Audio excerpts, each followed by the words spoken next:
મહારાષ્ટ્રના નાગપુરમાં વિશ્વ હિન્દુ પરિષદ અને બજરંગ દળ વિરુદ્ધ બાદ ભારે હિંસા ફાટી નીકળી હતી।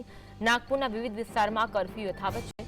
મહારાષ્ટ્રના નાગપુરમાં થયેલી હિંસા બાદ પરિસ્થિતિ નિયંત્રણમાં છે।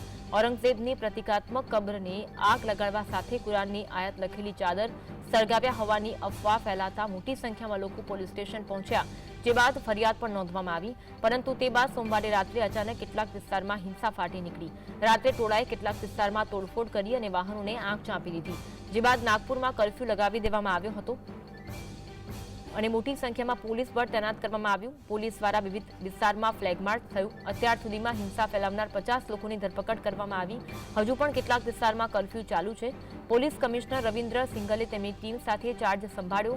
પોલીસ અધિકારીએ જણાવ્યું હતું કે સોશિયલ મીડિયા પર નજીકથી નજર રાખવામાં આવી રહી છે અને ષડયંત્રના દ્રષ્ટિકોણથી પણ તપાસ કરવામાં આવી રહી છે।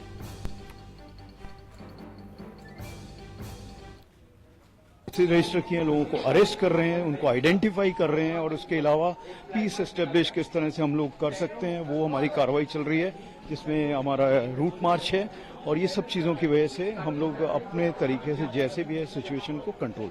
सर, क्या सोशल मीडिया मॉनिटरिंग भी हो रही है? बिल्कुल सोशल मीडिया मॉनिटरिंग हो रही है और इसमें जो भी इंफॉर्मेशन हमको मिल रही है उसको डेवलप कर रहे हैं और उनके कनेक्शंस देख रहे हैं, किसने क्या लिखा, क्यों लिखा, कब लिखा, ये सारी चीज़ें हम लोग